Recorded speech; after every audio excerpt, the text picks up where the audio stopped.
რა არის ქართული ოცნების პრიორიტეტი? ბიუჯეტი, რომელიც საკმარისი არასდროს არის ქვეყანაში სოციალურად დაუცველების, მოშიმშილე ბავშვების ან დევნილების პრობლემების მოსაგვარებლად, საკმარისი აღმოჩნდება ხოლმე კონცერტების დასაფინანსებლად. 23 ივლისი 13 მილიონზე მეტი სახელმწიფომ ერთი კონცერტის დაფინანსებისთვის გამოყო.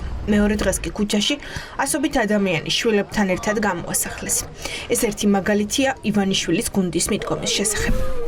არ არის რა თქმა უნდა პრიორიტეტული რაღაცა ჩამოყვანა იმ ადამიანებს, მით უმეტეს, როდესაც აქ სარგებელს ვერ ნახულობს საქართველოს მოსახლეობა. ჩვენ ვნახეთ, რომ იგივე ბოლო კონცერტი, რომელიც ჩატარდა დინამო არენაზე, ძირითადად იყო, არ ვიცი, დსთ-ს ქვეყნებიდან ჩამოსული ადამიანები და არ ვიცი, ამით თუ გვინდა რომ ავაყოვოთ, რა თქმა უნდა, ეს ცალსახად ჩვენი ქვეყნის განვითარებაზე ნამდვილად არაფერს არ იზახის. ბოლო წლების განმავლობაში გვახსოვს არაერთი კოლოსალურად დახარჯული თანხები მაგ მიმართულებით, რა თქმა უნდა, რაც არის მართლებელი. გუშინ ჩვენ ვნახეთ, რომ ადამიანებს ყრიან სახლი და რა თქმა უნდა ეს თანხები მიმართული უნდა იყოს ამ ადამიანებს პირველ რიგში უსაფრთხოებაზე და შემდეგ უკვე სახლების დაკმაყოფილებაზე. მაწლებია სახელმწიფო ბიუჯეტიდან ფული კონცერტების სუბსიდირებაში მიდის. დაახლოებით 100 მილიონი ასე დაიხარჯა.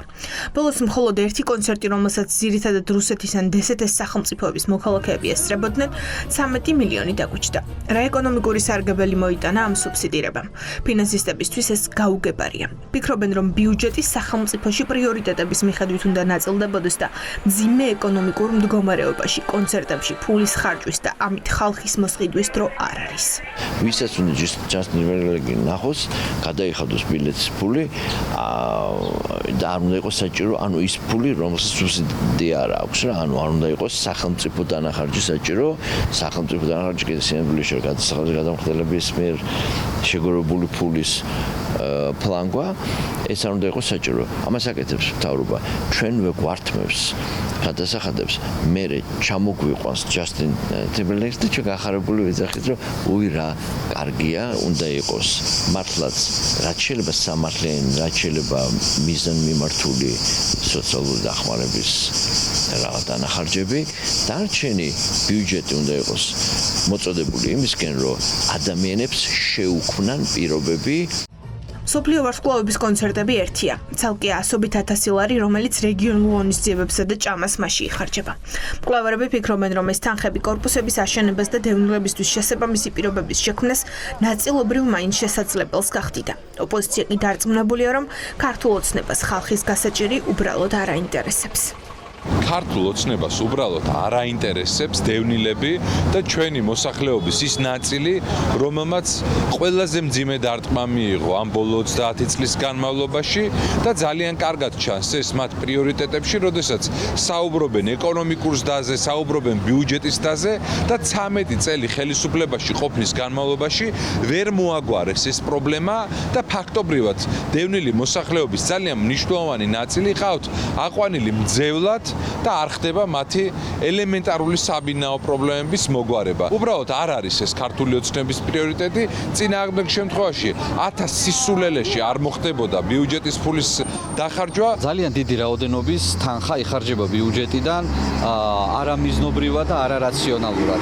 მაგალითად ის, რომ რეგიონებში გამართულ კონცერტებზე მომღერლები რომ მერე შემდეგ მიყავთ მერებს და რესტორანში აქეიფებენ, ეს არის არარაციონალური ხარჯი. რა თქმა უნდა, ბიუჯეტის რაციონალური ხარჯვის შემთხვევაში შესაძლებელია, რომ მაგალითად დევნილების პრობლემები ერთხელ და სამუდამოდ მოგვარდეს. ჩავხედოთ მაგალითად თბილისის მერია, რომელიც კორპუსის ჩანაცვლებებზე ვარკეთილში ხარჯავს 10 მილიონს და აშენებს 11 სართულიან სახლს.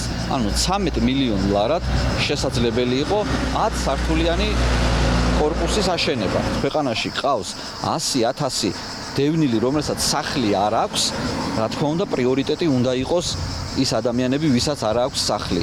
არის დევნილების ჩასახლებები, სადაც ფიზიკურად ცხოვრება არ შეიძლება.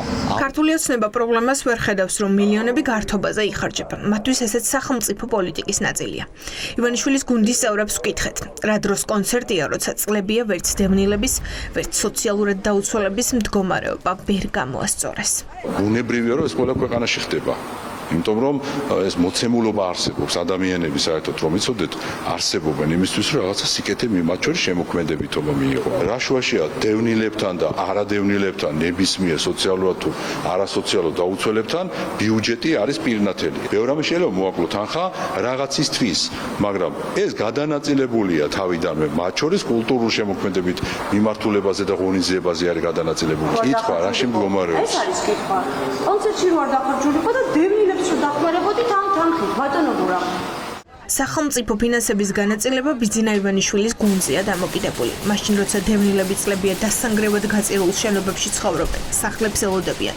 როცა მოშიმშილე ბავშვების კვების ფული სკოლებში ვერ გამოიძებნა, იპოვეს ფული კონცერტების დასაფინანსებლად.